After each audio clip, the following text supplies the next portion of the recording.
اب کراچی جانے سے پہلے میں ذکر کرا چودھری بجات حسین کا، وہ آگے ہیں، چودھری شافی بھی ساتھ تھے، ان کے جو بیٹے ہیں حسین لائی وہ بھی کہہ رہے ہیں واپس آ گئے ہیں۔ آج بڑی اہم انہوں نے بات یہ کی، میں جو عرض کرنا چاہتا آپ سے کہ دراڑیں، کسی صحافی نے سوال پوچھا تو انہوں نے کہا دراڑیں جو پڑی تھیں ہو سکتا ہے دراڑیں ڈالنے والے اب دراڑیں بھر رہے ہوں۔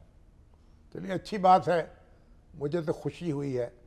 اور انہوں نے دعا کی دیکھیے کہ خاندان اکٹھا ہو جائے۔ چودھری پرویز الہی اور چودھری شجاعت حسین، ان کے والدین نے ان کے گھر اکٹھے بنائے تھے، ایک کی بہن دوسرے کے گھر میں، دوسرے کی بہن اس کے گھر میں، گھر اکٹھے بنائے تھے، جڑواں گھر ہیں، ملے ہوئے، کہ سوچ کے کہ ان میں کبھی دراڑ نہیں پڑے گی۔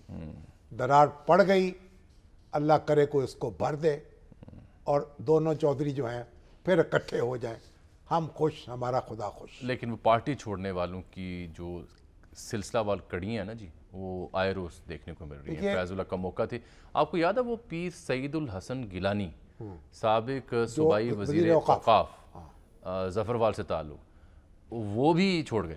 بہت سے لوگ چھوڑ گئے ہیں، عمران چھوڑ رہے ہیں، اور اس سے پارٹی کو ضعف پہنچ رہا ہے، ان کی طاقت کم ہو رہی ہے۔ عمران خان صاحب اس کا نوٹس لیں، جائزہ لیں اور اپنی طاقت کو سنبھالیں، ضد نہ کریں، ضد نہ کریں۔ ضد جو ہے بعض اوقات ہزیمت کا سبب بن جاتی ہے۔ اس میں ایک اور پہلو بھی ہے، کچھ لوگ تو ہیں جو چھوڑے ہیں، کچھ لوگ ہیں جو پکڑے گئے ہیں، اندر ہیں، کچھ لوگ ایسے ہیں جو خاموش ہیں، غائب ہیں۔ مثلاً شبلی فراز صاحب، آپ تو پرنسپل سٹاف افسر بھی تھے جناب عمران خان صاحب کے، ان کے بارے میں سنگن نہیں ہے، میسیج ڈراپ کیے، نہیں معلوم ہوا کہاں ہیں، خیریت ہی پوچھی تھی۔ پرویز خٹک صاحب، شفقت محمود صاحب، ہمارے اسپیکر پنجاب اسمبلی ہوا کرتے تھے سبطین صاحب، واسع قیوم صاحب، اچھا وہ دوست مزاری بھی آگے نون لیگ میں، آج بائی دا وے مجھے یاد آ گیا۔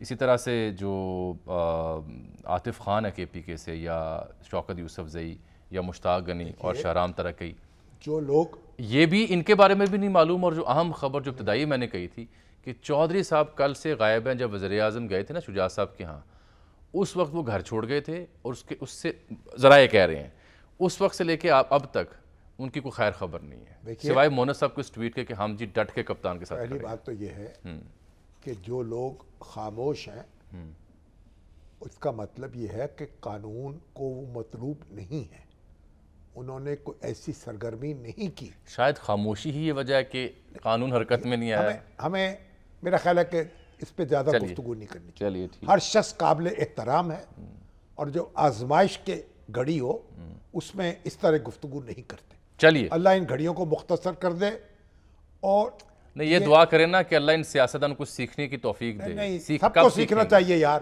صرف سیاستدان ہی سیکھیں گے اور کون سیکھیں گے؟ دوسرے نہیں سیکھیں گے۔ یہ سیکھیں گے تو بہتر جج بھی نہ سیکھیں، جرنیل بھی نہ سیکھیں، تو سیکھنے کے لیے یہ رہ گئے، سب کے لیے بحثیت مجموعی پھر دعا کریں۔ سب سیکھیں، ٹھیک ہے، توبہ کریں، توبہ ماضی سے سیکھیں۔ ماضی سے سیکھیں، توبہ کرنی چاہیے، یہ بات شامی صاحب کی بالکل ٹھیک ہے، لیکن توبہ کے اشارے نظر نہیں آ رہے۔ دیکھیے اس کی ایک وجہ اور ہے نا، جو کراچی میں معاملہ ہوا پڑا ہے، ایک دوسرے عبدالجبار ناصر صاحب آ گئے ہیں۔ معاف کریں، اور ایک بات یہ ہے کہ جو لوگ پکڑے جا رہے ہیں ان کے بارے میں بتائیں، وہ کہاں ہیں، کہاں رکھے ہوئے ہیں، کیوں پکڑے گئے ہیں، ہاں یہ تو بتانا چاہیے۔ ٹھیک ہے نا۔ آج عمران ریاض جو ہیں ابھی تک ان کا سراغ نہیں ملا، اور اسی طرح سے یہ ہے آفتاب اقبال صاحب تو گھر آ گئے، ہمارے بھائی۔ آنر اعلان کر دوں چونکہ میں نے نام لیا تھا جناب شفقت محمود صاحب کا، انتہائی قابل احترام ہے، تو گفتگو کی انہوں نے ٹی وی ان کا مجھے میسج آ گیا، میں پڑھ دیتا ہوں۔ وہ کہتے ہیں جی میں ابھی ایک ٹی وی پروگرام کر رہا ہوں، اور آج ہی میں زمان پاک بھی جا رہا ہوں، جناب عمران خان صاحب سے میں ملاقات بھی کروں گا۔